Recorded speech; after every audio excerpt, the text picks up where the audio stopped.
Hello everyone, I'm making a brand new type of video that is going to come out every Sunday where I will just rant about a topic that has happened this week that I want to talk about, and in the background will just be me playing a daily games of a Sunday or just daily games in general.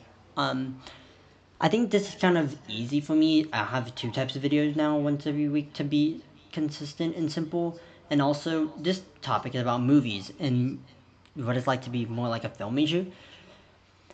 I wanted to talk about this because I've watched 5 movies this week, and I'm gonna be reviewing all 5 of these movies right now.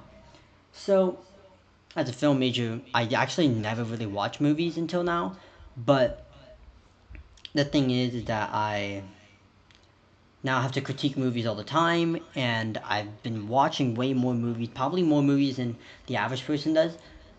Um, and do I like it? It's fine. It's interesting. It's a fun major, but I would definitely say original reason why I actually auditioned for film was to become a better editor in film and that kind of stuff. I know you guys probably see just the low budget quality, like the very simple editing and that kind of stuff. But at the same time, it's just constantly doing that will eventually cause that will not improve my editing, but instead it will improve the quantity amount, and that is good because the quality I need to actually do that like right now and that kind of stuff. As I was saying, I watched 5 movies this week, and the lowest, or not the worst movie, or the worst movie that I watched this week, technically you might not count it as a movie, is Cabaret. Now, does that mean it's a bad movie? No. Also, do not trust any of my movie critiquing because honestly, I'm not a very good movie critic. I do it as my major, but that doesn't mean that I'm a professional. Um, Today, or the day that I watched Cabaret, was very, very interesting. I was very tired that day, so I wasn't really paying too much attention when I watched Cabaret, but it is a very interesting play. Do I think it's very good? The story is kind of good. It's kind of interesting. I think the problem with Cabaret is that you kind of need to understand the story in a weird way. Like you need to understand it in their context, and then you need to understand the actual theme that they're trying to say. Now, did I understand it? No, but luckily I was watching it with my girlfriend, so she can tell me what's happening in Cabaret. But without that, the movie's pretty hard to tell what's going on. There's a lot of stuff going on, and the singing is really good though. The songs in Cabaret are pretty fun to listen to. I love the start song, Un Cabaret, Un Cabaret. That song, goated. That's a really good song. Um, but yeah, that doesn't mean it's a bad movie. I would highly recommend anyone that is into musicals to watch Cabaret.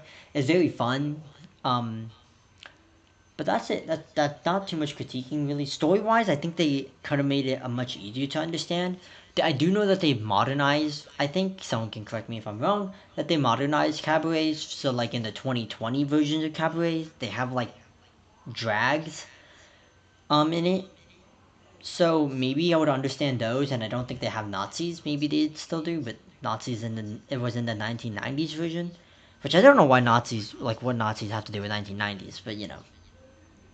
Um, that was a very interesting movie. The next movie I watched that I ranked the fourth movie. By the way, I give Cabaret high sevens, maybe low eights. It's really just not my type of thing. Anyone that loves Cabaret, I could totally see it because there's probably some really good stuff behind it. I just don't know it. Um, I watched Marty Supreme. Marty Supreme is a very good movie. The movie, like the trailers, makes it feel like this is the movie where you watch ping pong, and it, you see the stuff that goes on in life. But no, it's really just like this guy has a messed up life, and you see him go through all these crazy things, and I don't really like it. It's very fine. Like the pacing is good. Like there's stuff going on all the time. Um, and that kind of stuff. I think the problem with Marty Supreme is that it's just so much. It's too much, way too fast. And you kind of can't stop. Because if you ever stop watching Morty Supreme or you stop, you it's like you're missing too much as well. I think there needs to be more breaks in that movie, more downtime, more things for you to process what's going on, and more things to be like, you know what? Cause this guy is going through crazy stuff in the span of a week, and I just can't I can't deal with that much action. Like it's more action than Infinity. In at least in Endgame, there's downtime when like the characters are chatting and and that kind of stuff. Um, but no, it's just so much, and you're watching this for 2 hours and 15 minutes. It's a lot. It's a lot of stuff. The theme is super good though. The theme is a Mighty Supreme is that you kind of can't give up your ego and dignity, cause then you'll lose who you are. You see, the main character Mighty Supreme has a huge ego, and the problem is that he needs to make it to his trip to Japan, but he keeps declining these offers that this billionaire is recommending him because he's like, I don't want to be humiliated. Sure, it's for money. Sure, it's my trip to Japan so I can work, like go and fight in the Japanese World Cup or whatever. But he has a dignity. He doesn't want to be humiliated, so he tries to find every other way. In return for finding every other way, he causes lots of problems and more problems in his life and his life's already messed up. So he loses his best friend. He gets part of the cartels. Like it's crazy. And at the end, he gives up his ego and his dignity so he can get humiliated by this billionaire. And at the end, even though he gave up his ego and he was like, you know what, he realized that that's all that he had, and he would rather go through the whole decisions of his life to than to be humiliated and to not be himself. So at the end, he plays this guy in a ping pong match to win, but not in the World Cup because he wasn't qualified. And then he goes back home and just tries to be a normal person. It's very, very good film. I just think there's too much going on, and I think there needs to be more downtime. Like the comedy is there every once in a while, but then like once the comedic stuff happens, it's just tense. Like there's just one scene that I'm not gonna say it if anyone wants to watch Marty Supreme, but there's just one scene that you can obviously tell is the comedic relief of the movie, and there's none left after that. And those movies, like these movies, are very good, but they need. I feel like you need to realize that as a viewer, are they willing to keep up, and are they going to keep up? And yes, they're going to keep up, but they are not like willing to. I feel like I wasn't willing to because I felt at some point I needed a break. Um, that brings me to my third favorite movie of this week, The Backrooms. Now, The Backrooms, I get it. The story not very good, and the story has a lot of different branches. So definitely expect a lot of video essays about the Backrooms and their versions of what they think is the lore, because this movie is up to a ton of interpretation. But that's kind of the fun part of the Backrooms, and that is meant to be jank, meant to be like weird and open ended. But the thing is that I don't really. The only problem with the Backrooms is that it takes number one too long to get into what they want. Right? This movie, we all signed up for it. We want to see the Backrooms as quick as possible, as fast as possible, and many entities as possible. And they did a good job at showing the entities when it is getting climactic, but it takes too long. It takes way too long for them to do that. I think that they could have fixed that up. They could have made it quicker. Um, made it gone straighter to the point,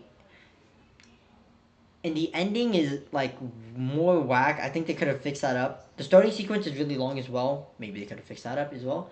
But these are all like tiny stuff really, because the main problem is yes, it takes too long to get into an end as well. I agree with everyone else, but one critique is that the switch of the main characters is like not the idea, because I really did like the main character Cloak, and the theme that they tell for the Cloak part of the story is very good, where you know no matter what you go through in life, you should never whine about it, but instead go through it, and like that's a very good thing. That's a thing in life that like more people need to understand.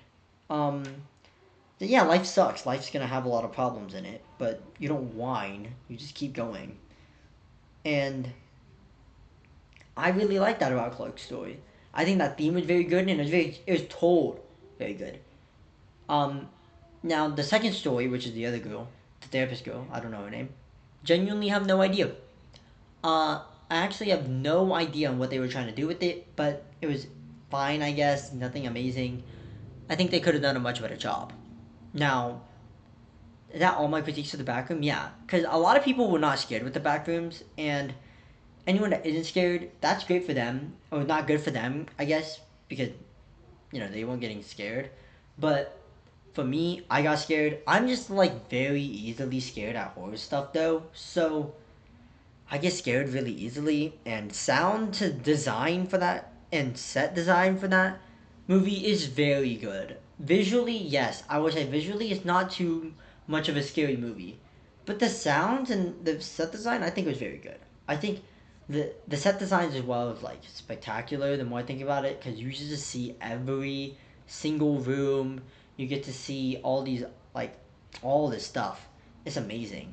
Um, Another thing that I wanted to mention with the back rooms is that the entities were really cool. I know there's not that many, but I had a fun time looking at them. The entities are really weird. They're not really like too gimmicky. I wanted them to be more gimmicky, like maybe like hide in a closet, they can't see you, like or like these are like fun game ones. But then again, at the same time, I am used to the game versions of the back rooms, so I'm wanting for things that should not really be in existing in a movie. Second movie, now I'm definitely biased. I would say the better movie is probably Obsession. But I'm not. But I am put Obsession in my second favorite movie that I watched this week, and Obsession is super good. Oh, you get chills every single time. You get scared and amazing. And one thing that it did better than Marty Supreme, and I'll give props to the backrooms for this, but the backrooms did a really good job at making it so that when you're in the backrooms, you know something is coming, and that makes you on edge when you're in the background. So I think that was good. Mode Supreme, the problem is no downtime.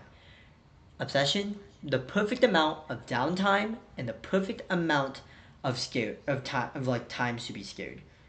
The actual horror in Obsession is really weird. It is literally, in my opinion, just yelling and disgusting images every once in a while. But yelling gets you, everyone. It's a very weird human instinct where like yelling causes this flight mode for everyone else, but the person yelling, that's their fight mode. But yeah, everyone else, they're in the flight mode. And like I get scared when I see the main girl yelling at people, or when I mean at people, I mean just him in general. And it is scary. Like the main major jump scare, oh my god, I literally jumped out of my seat. Like it is so bad. You on the reason is that when the main girl, which is the obsessed girl, is not on the screen, you get you are terrified because you don't know what's gonna happen. Okay, and then when she's not on the screen, you are so much. That's the downtime. That's when you feel at ease. That's when you think nothing's gonna happen, and that is like so good. In the downtime, and most of the time correct. Like there is literally like she doesn't appear ever when um when the camera's not on her, but when the camera is on her, gosh, it is bad. It gets scary, and I can't deal with it. Um, I think I didn't. I think Obsession really doesn't have too many flaws. Like the only flaws I would give it is that it's kind of like it's not really slow, but at the same time it is. Like I don't know. There's some things that need to change for it for me to say it's a 10 out of 10 movie. Because 10 out of 10s, there's only like five I have, maybe less. Honestly, maybe only one, which is probably Interstellar. Honestly, Interstellar is my favorite. Oh, Top Gun. I like Top Gun Maverick, but I know Top Gun Maverick's not a 10 out of 10 movie. Like if I say in my biased opinion, I say Obsession's a 10 out of 10. But do I actually think it's 10 out of 10? No. Um, there's some things wrong with Obsession that I can't quite name yet. I definitely think on the rewatch, if I ever do rewatch Inception, if I ever want to go through that misery again, then yeah, I will. give better critiques on it exactly. I think the story is very interesting. Um, I think it's good. I think the way how it ended was correct. I think, but the story, I think the storylines is weird. Like the storylines between the other characters that are the main two, I feel like they are like one of them is good, which is like the other girl. I don't know her name, but there's like the main girl, obsessed girl, and there's like other girl. Other girl is pretty fine, not great, but it's there. I feel like those could have been developed a little bit more, but that's just my personal take. And honestly, you shouldn't care about my personal take really, but so it's nice to hear different takes, I guess. Um, my favorite movie I watched this week, The Long Walk.